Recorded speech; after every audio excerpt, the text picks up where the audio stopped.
Thank you for attending and actively participating in our last session wherein we discuss social media misinformation. And this afternoon, allow me to answer in the plenary those questions you actually presented to address, okay, clarity or clarification, or at least address some vagueness, okay, with regard to understanding social media misinformation. So let's proceed to the question and answer portion. Question number one, how is misinformation on social media causing problems for each of us? Very good question. Number one, meron tayong tinatawag na fake news. Sa Pilipinas, ang tawag natin dyan fake news. Pero technically speaking, tinatawag po natin yan hoaxes. Okay? Ito yung pag-spread ng unauthenticated, not validated source of information. Kaya nga sabi natin, no, whenever we share, whenever we spread information, make sure na yung reference natin credible. Okay? Also, we are not allowed to get information sa Wikipedia kasi sa pangalan niya pa lang, no, wiki is equated to the word wicked, pedia, page. So, it is a wicked page and it is not a credible source of information.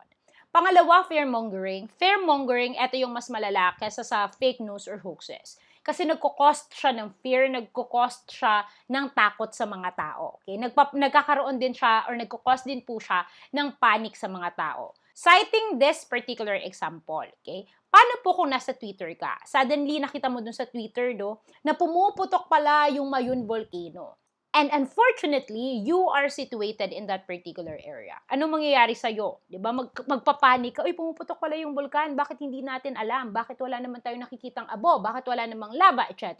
And the moment you actually check the condition of Mayon volcano, okay naman pala siya. It's just that you receive a false information. And ano yung nangyari sa'yo? It causes fear, it triggers you to panic. So, yan po yung mga effects. Okay? Second, yan. There is so much false information and toxicity being spread throughout social media. Many minds are twisted, hurt, and lied to. In what ways can we help those who misguide realize that what they are doing isn't right? And those who are misguided by the untruthful words that are disseminated every day, learn that they shouldn't trust everything that is shared online. Number one po, educate them objectively by presenting factual information. Dapat alam mo yung basis mo and make sure credible yung reference mo or yung source mo or yung basis mo. Pangalawa, encourage them and educate them by not discriminating them. Sabi nga natin, it always starts with a healthy conversation.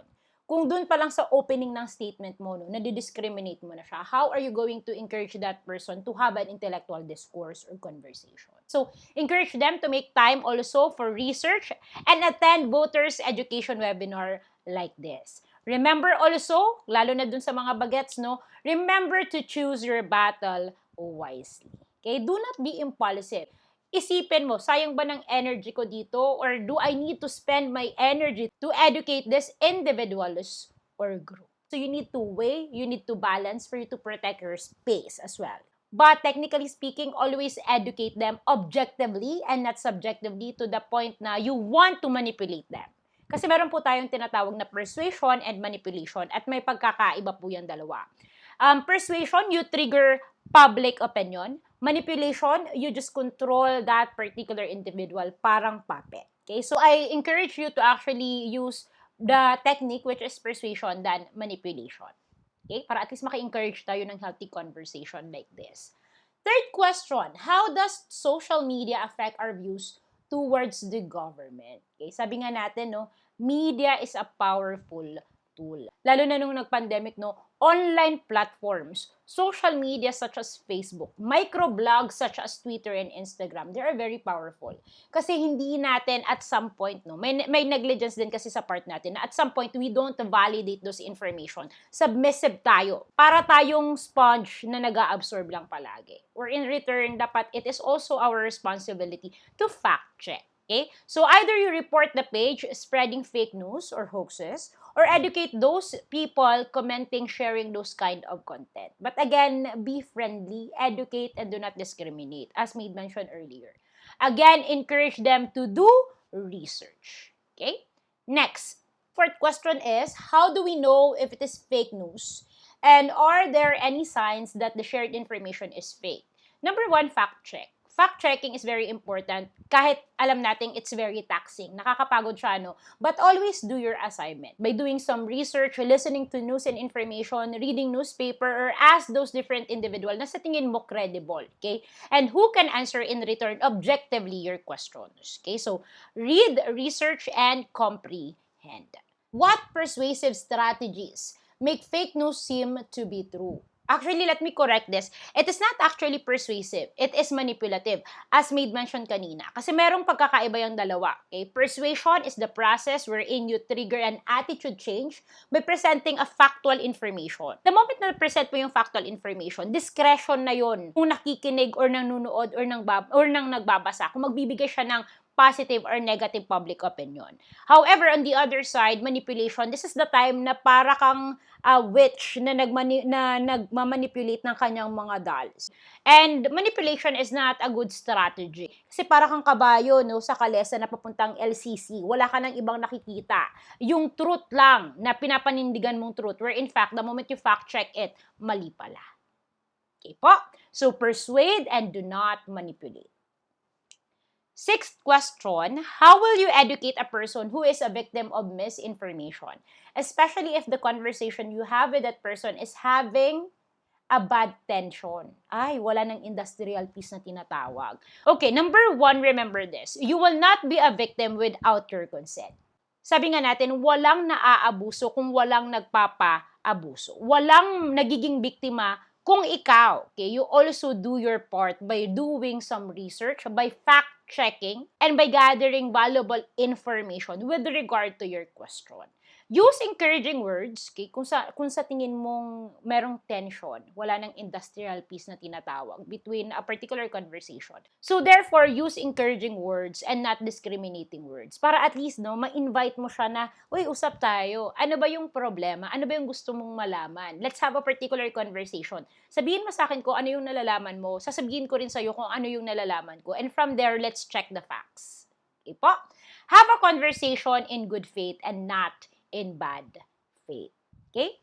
Number 7, when can we be sure of the information we see on social media and what kind of approach should we do when we want to correct someone that is influenced by this information? So, sabi ko dito, check my answers under number 4, 5, and 6. Sabi nga natin, no, number 1, you need to encourage them to have a healthy conversation with you without, okay, discriminating them. Okay, so encourage them by educating them, by informing them, but not shooing them away to the point na dinidegrade mo na yung tao. If you felt like they are being misled, okay, by this different information or influential information, then that's the time na kailangan nila ang tulong natin para at least ma-educate sila at mapunta sila sa proper path, na magiging aware sila, ay, eto pala yung mali ko, eto pala yung tama, so eto na yung gagawin ko.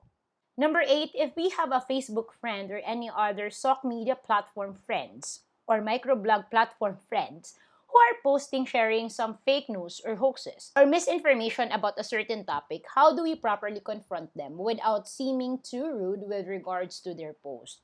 Sabi ko nga kanina, no, encourage them to be on board in a healthy conversation. Start muna kayo sa leading question. Ano ba yung nasagap mo na balita? Okay. Nakinig ka ba sa radyo? Kasi sabi sa radyo ganito.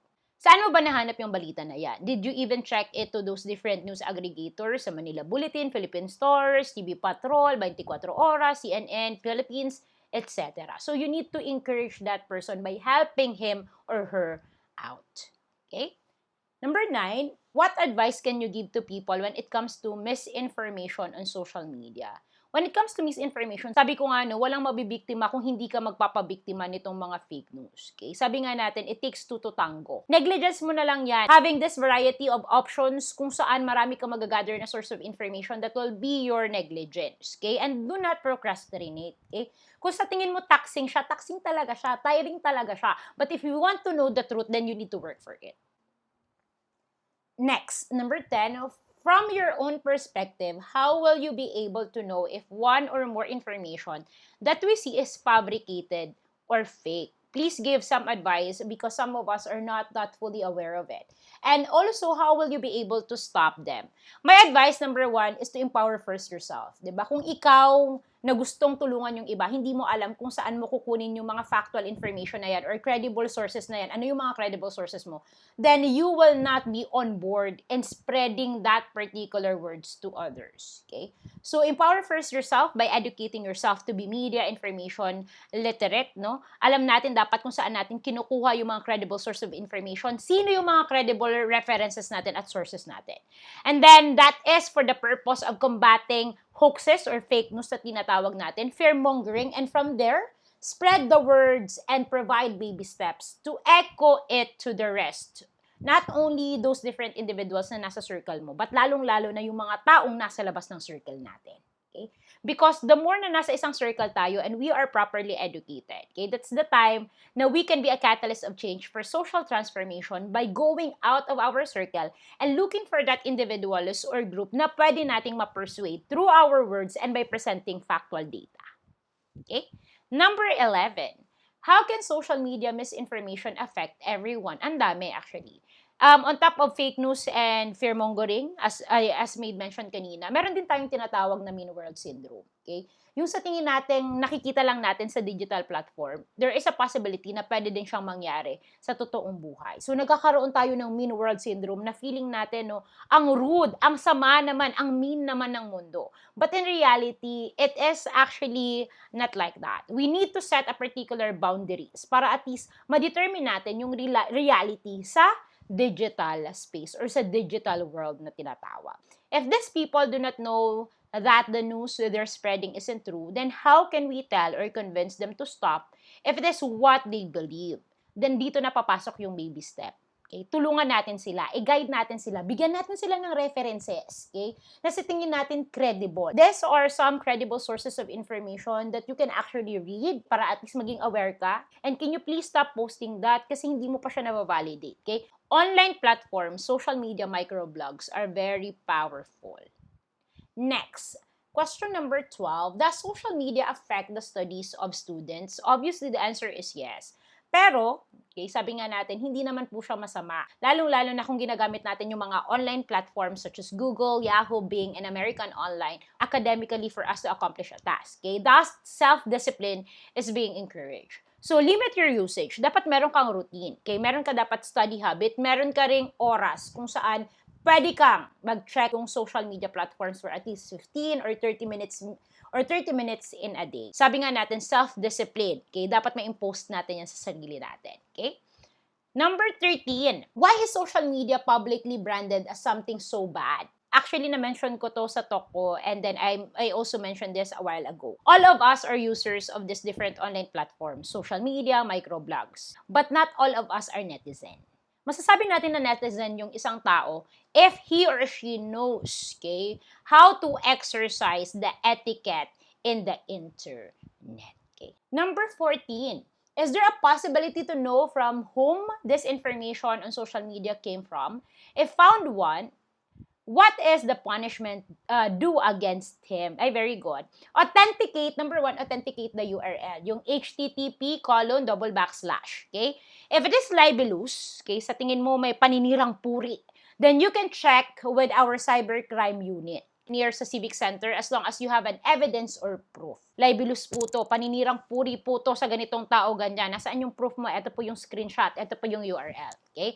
So, those are the consequences. Number 15, what would you do if we are in a world full of fake news and social media misinformation? Then I'm going to single out myself, okay? And I would like to be a heroine in that particular world who would like to influence those different individuals and group to be media, information, and technology literate. By 1, empowering myself, by educating myself, by doing my tasks, and by not neglecting the deliverables I have. Second, by being a catalyst of change for social transformation, by doing fact-checking, by doing my research, and after that, empowering those people to do the same. Okay? Sabi nga natin, persuade rationally and objectively and do not manipulate. Because persuasion encourages public opinion, while manipulation is only about controlling. And finally, I would like to ask what would happen to the person that has been affected by social media misinformation. Okay? He or she might experience mean world syndrome or yung tinatawag nating fear-mongering or scaremongering. As made mention kanina, mean world syndrome is as if there's no positive thing na nangyayari na sa mundo. Lahat na lang negative. Fear-mongering, this can actually cause an alarm or panic. The reason why, no, even though we are not affected at some point with this different news and information, let's correct them. Let's encourage a healthy intellectual conversation just like this. Okay? So, I hope you learned something. If may na-miss tayo, no, or sa tingin mong, ma'am, yung questions ko, eto po, eto po. So, you can actually go back to this particular recording para at least alam mo kung ano yung gagawin. That's all for now. Maraming salamat for actively participating and I hope to see you around. Bye-bye po everyone. Take care.